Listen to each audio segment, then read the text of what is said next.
Good morning. इस video में हम लोग आज रसायन की भाषा का अध्ययन करेंगे। रसायन की भाषा कहने का अर्थ यह हुआ कि वह भाषा जिसमें हम रसायन विज्ञान का अध्ययन करते हैं वही तो रसायन विज्ञान कहलाएगा। जैसे गणित का भाषा होता है, अंकों द्वारा गणित को पढ़ा जाता है, उसी तरीके से हम रसायन विज्ञान को तत्वों के प्रतीकों द्वारा अध्ययन करते हैं। तो इनका परिभाषा इस प्रकार है। अध्ययन में सुविधा के लिए तत्व के नामों को संक्षिप्त रूप में प्रदर्शित करने और इसकी सहायता से यौगिकों की रचना तथा रासायनिक अभिक्रियाओं को व्यक्त करने की विशेष विधि रसायन की भाषा कहलाती है। रसायन की भाषा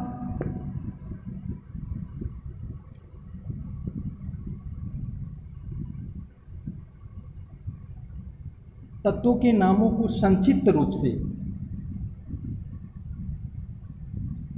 अध्ययन करना है। तो संक्षिप्त रूप अर्थात संकेत या चिन्ह की बात करें तो पुराने समय में या पहले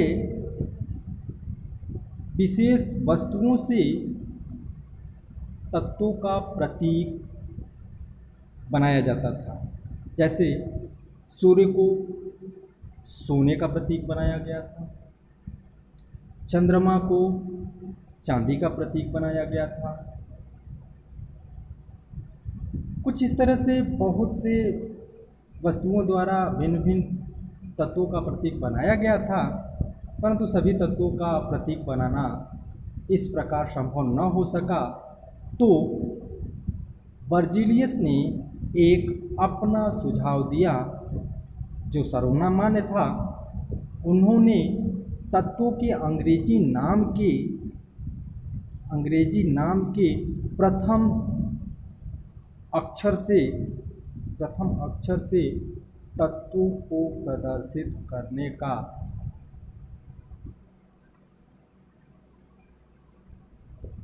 निर्णय लिया या तरीका बताया। तो फिर बाद में यह भी हुआ कि एक ही वर्ण से कई तत्वों के नाम स्टार्ट हो जाते थे। तो इसके लिए उन्होंने उसमें से दो अक्षरों से उसका प्रतीक बनाया। फिर थोड़ी प्रॉब्लम आई तो उन्होंने कुछ तत्वों के लैटिन के अंग्रेजी नाम या लैटिन नाम से जो संकेत यानी प्रथम द्वितीय नाम के प्रथम द्वितीय अक्षर से जो संकेत मिला उस संकेत द्वारा उसे प्रदर्शित किया। जैसे में देख ही ले रहे हैं कि जैसे लिखा हुआ है हाइड्रोजन का एच, तो हाइड्रोजन को अंग्रेजी में हाइड्रोजन लिखते हैं तो उसे एच, नाइट्रोजन को नाइट्रोजन लिखते हैं अंग्रेजी में तो एन, और ऑक्सीजन को ऑक्सीजन लिखते हैं तो ओ। लेकिन सोडियम को अंग्रेजी में सोडियम लिखते हैं बट उसका संकेत आता है एन ए, जिसमें सोडियम में एन ए नहीं आ पाता है। इसका अर्थ हुआ कि यह किसी दूसरे भाषा से लिया गया है।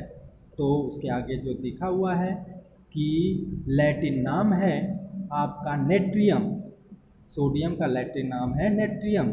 तो नेट्रियम शब्द से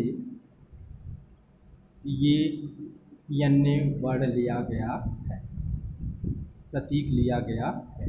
इसी तरह से पोटेशियम का कैलियम और पारा का हाइड्रोगेरियम से लिया गया। बहुत इम्पोर्टेंट है पारा, इसका प्रतीक पूछा जाता है।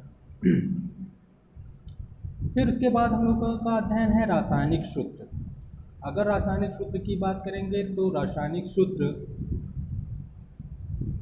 क्या होते हैं? तत्व के प्रतीकों द्वारा किसी पदार्थ के एक अणु को प्रदर्शित करना रासायनिक सूत्र कहलाता है। यह सूत्र 3 प्रकार के होते हैं।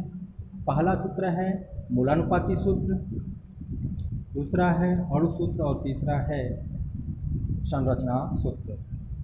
तो पहला मूलानुपाती सूत्र की बात करेंगे। तो मूलानुपाती सूत्र वे सूत्र होते हैं जिससे अणु में उपस्थित तत्व के परमाणुओं का एक सरल अनुपात ज्ञात होता है। अणु में उपस्थित तत्व के परमाणु का एक सरल अनुपात ज्ञात होता है, उसे मूलानुपाती सूत्र कहते हैं। जैसे C6H12O6, इसमें तत्व के परमाणुओं की वास्तविक संख्याएं हैं, तो इसे हम मूलानुपाती सूत्र नहीं कहेंगे, बल्कि इसका मूलानुपाती सूत्र जो होगा वो होगा CH2O। तो जो CH2O है यह इसका मूलानुपाती सूत्र है। क्यों?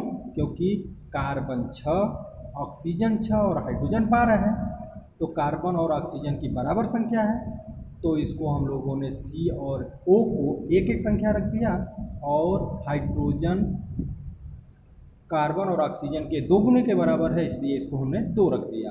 तो यहाँ पर हमारा जो फार्मूला बनता है C1H2O1। अब 1 नहीं लिखा गया, इसका कारण यही है कि 1 प्रदर्शित करें या न करें वह हमेशा रहता है।